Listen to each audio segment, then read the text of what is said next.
পশ্চিম মেদিনীপুরের মেডিকেল কলেজের একজন ছাত্রী বলছেন যে কলেজের ভেতর কি চলতো সেই ছাত্রীর মুখে শুনুন, তাহলে হয়তো সৌরপ্রিয় বাবুরা বুঝবেন যে মেডিকেল কলেজ কিংবা কলেজগুলোতে আসলে এই তৃণমূলের শাসনে কি চলে। শুনুন তার বক্তব্য, শুনুন।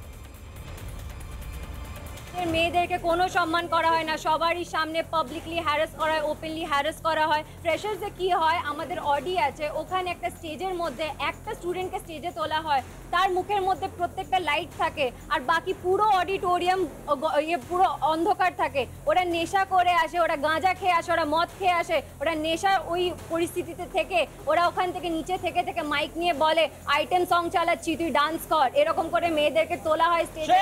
আমাদের এখনো অবধি এটা আরজিকর হয়নি, কিন্তু এটা আরজিকর হতে বেশি দেরি নেই যদি এটা আমরা সহ্য করতে থাকি। শম্পা ম্যাডাম, এই তো কালচার, এই তো হচ্ছে কলেজগুলোতে। পশ্চিম মেদিনীপুরের মেডিকেল কলেজের এক বোন বলছে যে আমাদের মঞ্চে উঠিয়ে আইটেম সং চালিয়ে আমাদের মুখে ফোকাস মেরে বলে তোরা আইটেম সঙ্গে নাচ আর আমরা বসে বসে মদ খাই। এই চলে কলেজে রাজ্যের। দেখো কিশোলয়, আমি প্রথম দিন থেকেই বলে আসছি এবং আমরা বোধহয় বছরের পর বছর বলছি, যারা সরাসরি কোনো রাজনৈতিক দলে যুক্ত নই এমন যে কোনো শুভ বুদ্ধিসম্পন্ন মানুষ দেখতে পাচ্ছেন এবং পারসেপশন তৈরি হচ্ছে তাদের যে রাজ্যটা কোন নরকের দিকে চলেছে। তার কারণ এরা প্রত্যেকটি ধর্ষকের স্বর্গরাজ্য হয়ে উঠেছে পশ্চিমবঙ্গ। প্রত্যেকটা ক্ষেত্রে তারা প্রোটেকশন পাচ্ছে। তাদের কাছে এমন একটা সংকেত যাচ্ছে যে যত অপরাধী করুন না কেন, যে কোনো অপরাধ যে কোনো জায়গায় করা যায়, শিক্ষাঙ্গনে করা যায়, মেডিকেল কলেজের হসপিটালের মধ্যে করা যায়, যে কোনো জায়গায় যে কোনো অপরাধ করলে তারা কিন্তু ছাড়া পেয়ে যাবে যদি ক্ষমতার হাত তাদের মাথার উপর থাকে। ক্ষমতার ভাষা তাদের চিনিয়ে দিয়েছে, বুঝিয়ে দিয়েছে যে যে কোনো কিছু করা যায় শাসক দলের সঙ্গে থাকলে।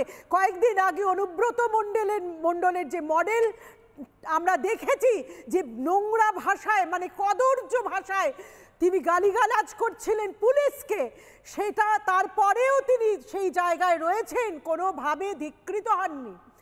এই কালচার যদি একটা দলের হয় তাহলে তাদের একেবারে ছাত্র নেতা পর্যন্ত সেটা চলে যাবে।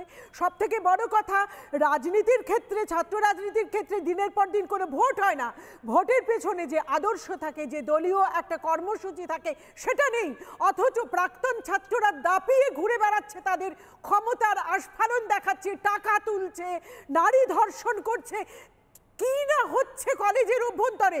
শিক্ষাক্ষেত্রে দুর্নীতির মতন একটা প্রাতিষ্ঠানিক অপরাধ যখন চিহ্নিত হয়ে গেল, উন্মোচিত হয়ে গেল, তখন তার পাশাপাশি আমরা শিক্ষাক্ষেত্রে এই যে নারকীয় পরিবেশ তৈরি হয়েছে, আমাদের মেয়েরা কোথায় যাবে পড়তে, কি করবে তারা কন্যাশ্রী প্রকল্পের সুবিধা নিয়ে, কি করবে তারা ওই আরো অন্যান্য শ্রী প্রকল্পের সুবিধা নিয়ে, তাদের তো নিরাপত্তাটুকু দিতে হবে। আপনি ভাবতে পারবেন না, আমি একটি কলেজের গার্লস কলেজের অধ্যাপনা করি, সেখানে মেয়েরা কিন্তু সত্যি চিন্তিত। তারা বলছে আমাদের এখানে নিরাপত্তা আছে তো, আমি আমাদের নিয়েও চিন্তিত যারা আমরা কলেজে শিক্ষাঙ্গনে থাকি, আমাদের অনেক রাত পর্যন্ত কাজ করতে হয়। মহিলাদের এই মুহূর্তে পরিস্থিতি দেখে নিরাপত্তাটুকু দিতে পারবেন না। মানুষ নির্বাচন করে নিয়ে আসছে বছরের পর বছর। গত 3 দিনে 12টা, 2 দিনে 12টা ধর্ষণের ঘটনা ঘটেছে। আপনি ভাবুন, জীবনে কোনোদিন বিলকিস বানুকে দেখেনি, না, আমি তো কষ্ট হয় না, তার মানে এগুলো আসিফাতে কষ্ট হয় না, অনিতা দেওয়ানে কষ্ট হয়নি, সব এখন কষ্ট হচ্ছে। এত বছর বলার সাহস পাননি। গণতান্ত্রিক অধিকার মমতা বন্দ্যোপাধ্যায় দিয়েছে, তাই টিভিতে বলতে পারছে। সিপিএম থাকলে না বেউনোর পরে মার্ডার করে দিত।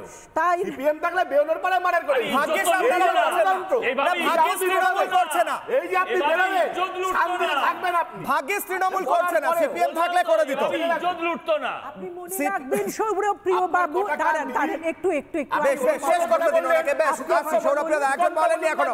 আসছি, সম্পাদ ম্যাডাম শেষ করতে বলছি। সম্পাদ শেষ করতে। এক সেকেন্ড, সৌরপ্রিয় বাবু করছে। এক সেকেন্ড, সৌরপ্রিয় বাবু মেয়েদেরকে লজ্জা করে না। আমি সম্পাদকে শেষ করতে দেব।